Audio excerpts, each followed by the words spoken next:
Sesaat lagi Anda akan mendengarkan program Renungan Sahabat Seperjalanan bersama Pendeta Wendy Pratama. Selamat mendengarkan.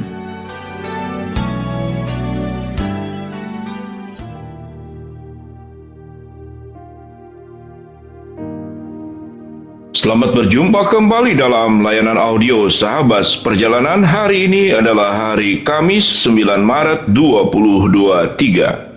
Tema renungan saat teduh kita dengan judul Ibadah yang Sesungguhnya.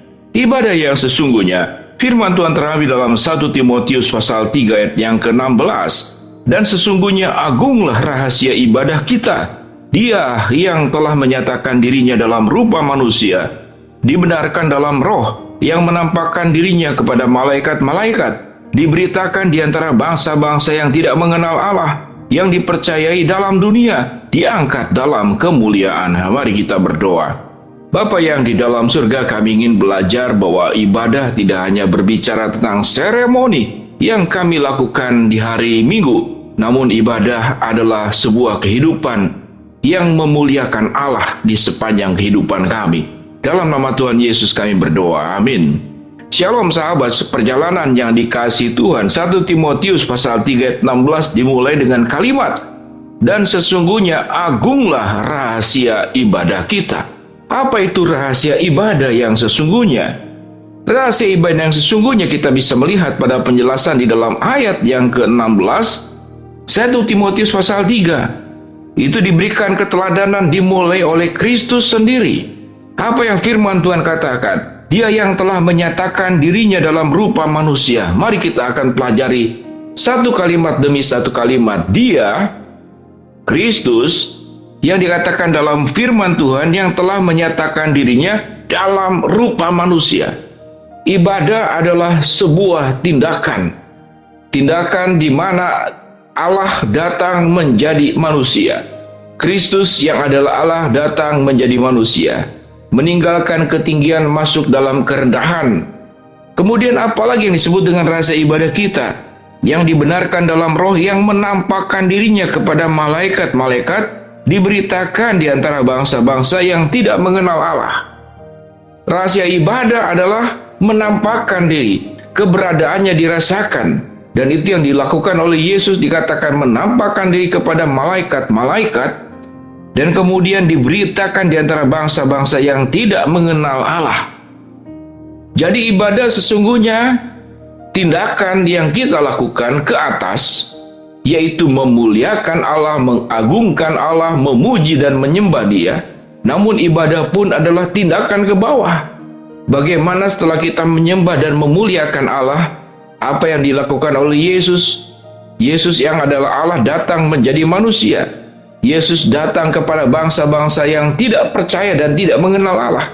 Sebuah tindakan dengan tujuan yang kita sudah pahami bersama, bahwa kedatangan Kristus menjadi manusia datang kepada bangsa-bangsa agar mereka mengalami seluruh kebaikan-kebaikan dan anugerah Tuhan dalam bentuk keselamatan, baik keselamatan secara roh, di mana seseorang ditebus dari dosanya, dan juga keselamatan secara holistik, secara menyeluruh.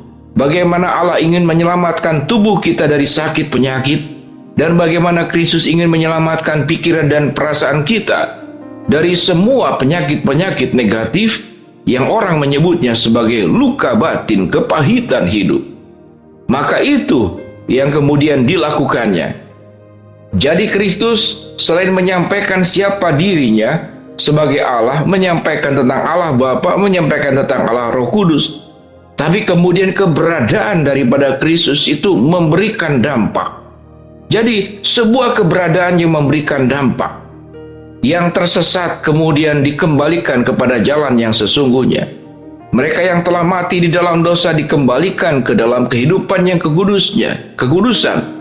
Mereka yang berada di dalam kegelapan dikembalikan ke dalam terangnya yang ajaib. Mereka yang mengalami patah semangat, putus asa, mengalami letih lesu dan berbeban berat dikembalikan bagaimana Allah memberikan rancangan damai sejahtera kepada setiap manusia.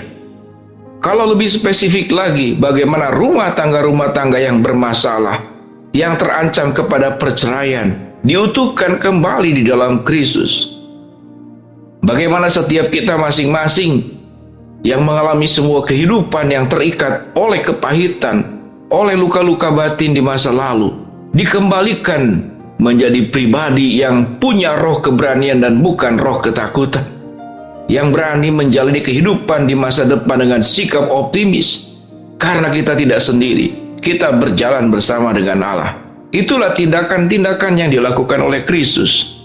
Lalu apa keteladanan yang kita bisa ambil? Bahwa ibadah yang sesungguhnya yang seringkali diperdebatkan. Ada gereja yang memperdebatkan bahasa roh. Ada gereja yang memperdebatkan masalah baptisan, percik atau selam. Ada gereja yang memperdebatkan tentang akhir zaman. Ada gereja yang memperdebatkan tentang perpuluhan. Ada gereja yang memperdebatkan kemudian merasa lembaga dan aliansi masing-masing sebagai lebih unggul, lebih tinggi daripada yang lainnya. Ini bukanlah ibadah. Setiap kita boleh menyampaikan ibadah penyembahan kita dengan memuji Tuhan, dengan bersorak, dengan tari-tarian. Ada sebagian gereja menyampaikan ibadah dengan khusyuk di dalam keheningan. Itu hanyalah berbicara tentang sebuah seremoni, kebiasaan, budaya di dalam beribadah. Namun yang Tuhan ingin peduli dan kita ingin lakukan, bagaimana ibadah itu menjadi sebuah kehidupan yang nyata sebagaimana diteladankan oleh Kristus. Kristus datang menjadi manusia. Kristus menampakkan diri kepada malaikat. Kristus mendatangi orang-orang yang tidak mengenal Allah, seluruh suku-suku bangsa dimanapun mereka berada, dan membawa kabar baik, kabar anugerah, kabar keselamatan, kabar damai sejahtera, berkat kesehatan, berkat finansial, masa depan yang dijamin oleh Allah, dan kemudian juga kekuatan tatkala memang Tuhan izinkan problem masalah hidup terjadi dalam setiap kehidupan kita. Itulah ibadah yang sesungguhnya, sahabat seperjalanan yang dikasihi Tuhan. Biarlah kita tetap boleh bersehati. Apapun aliansi kita, apapun aliran kita, kita semua adalah anak Allah. Gereja pada prinsipnya cuma satu, Kristuslah kepalanya, dan kita adalah anggota-anggotanya. Jangan lembaga gereja menjadi lebih tinggi daripada yang lainnya. Jangan lembaga gereja disembah kemudian melebihi daripada penyembahan kita kepada Allah. Biarlah kita boleh bersatu, sahabat seperjalanan apapun background, latar belakang gereja daripada setiap sahabat seperjalanan, apapun bentuk ekspresi ibadah, yang setiap aliran, setiap gereja itu tidak sama, tidak perlu saling mencerca, tidak perlu saling merendahkan. Sewaktu kita mencerca dan merendahkan, maka kita sedang membuka iblis memasuki area kehidupan kita dan merusak kehidupan dan kesatuan sebagai umat Tuhan, sebagai gereja yang am di seluruh muka bumi ini. Tetapi yang terpenting daripada semuanya itu, bagaimana hidup kita menjadi sebuah ibadah. Kita memiliki karakter, kita memiliki buah-buah roh, kita membawa kebaikan dan anugerah Tuhan melalui kehidupan kita yang baik, melalui kehidupan kita yang memberkati orang banyak. Maka itulah ibadah yang sesungguhnya sebagaimana dalam Roma 12. Persembahkanlah tubuhmu sebagai persembahan yang kudus yang berkenan kepada Allah. Itu adalah ibadahmu yang sejati. Janganlah kamu menjadi serupa dengan dunia ini, tetapi berubahlah oleh pembaharuan budimu sehingga kamu dapat membedakan manakah kehendak Allah yang baik, yang benar, dan yang kudus. Mari sahabat seperjalanan, kita memberikan kehidupan kita sebagai ibadah, kehidupan yang memberkati, kehidupan yang mencerminkan Kristus dalam keseharian kita. Mari kita berdoa. Bapa dalam surga, terima kasih kami belajar bagaimana tentang konsep ibadah yang sesungguhnya. Hamba-Mu berdoa buat sahabat seperjalanan yang sedang sakit, Tuhan jamah sembuhkan. Sahabat seperjalanan yang sedang menghadapi masalah, Tuhan bukakan jalan.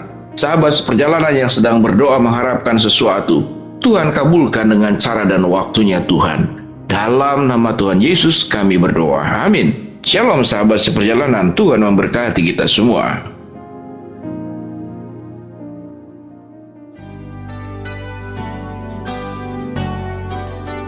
Anda baru saja mendengarkan program Renungan Sahabat Seperjalanan bersama Pendeta Wendy Pratama. Terima kasih atas perhatian Anda. Tuhan Yesus memberkati.